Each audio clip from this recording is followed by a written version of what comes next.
Okay, welcome to day 3 of daily math, week 15. All right, so I'm going to solve this problem using the standard algorithm for long division. So I'm going to rewrite it with our little upside down L, and I'm just going to work my way over.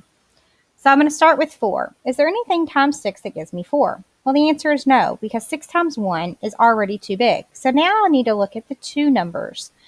So what times 6 gets me close to 48 without going over? And in this case, there's a number that actually lands on 6 or 48. 6 times 8. So 8 goes at the top.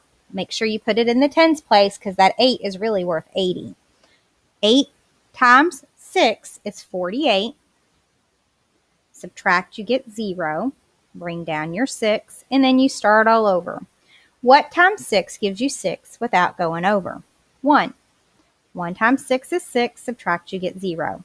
I do not have a remainder, and there aren't any other numbers to bring down. So our answer is 81. That would be our quotient. Round 248, 739 to the nearest hundredths. So I'm just going to rewrite this.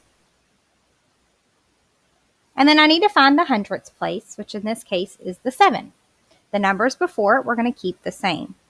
So we need to decide, is the 7 going to become an 8 or is it going to stay a 7? So you look behind it, it's a 3. And the rule is 0, 1, 2, 3, 4, the number stays the same. So it's going to stay a 7, and then all the numbers behind it become 0.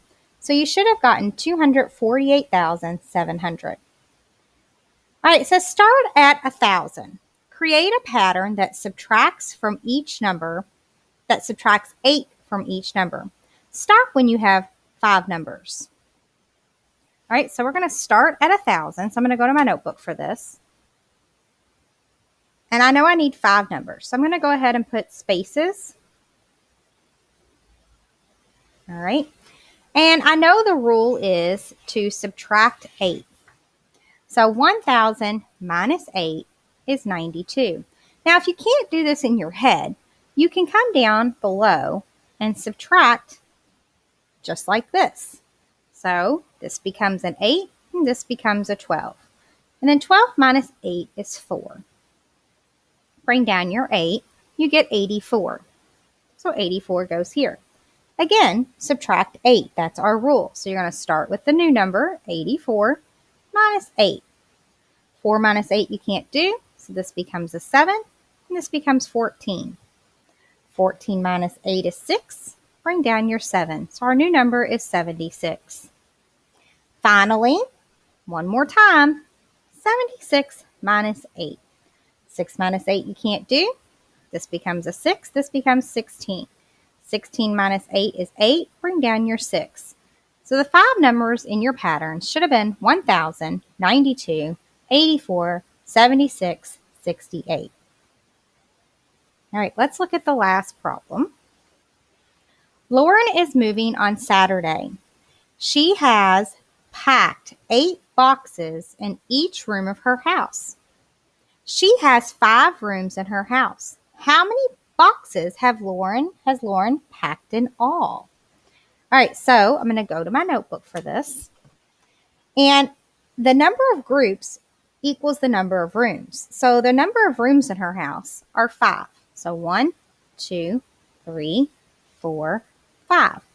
And it says she packs 8 boxes in each room. So in room 1, 2, 3, 4, and 5, she packs 8 boxes.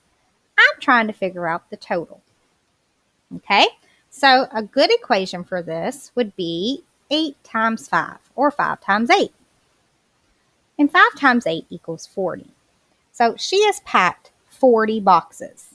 So we're going to say Lauren has packed 40 boxes. All right. I will see you tomorrow for the last day of the week for Daily Math, Day 4.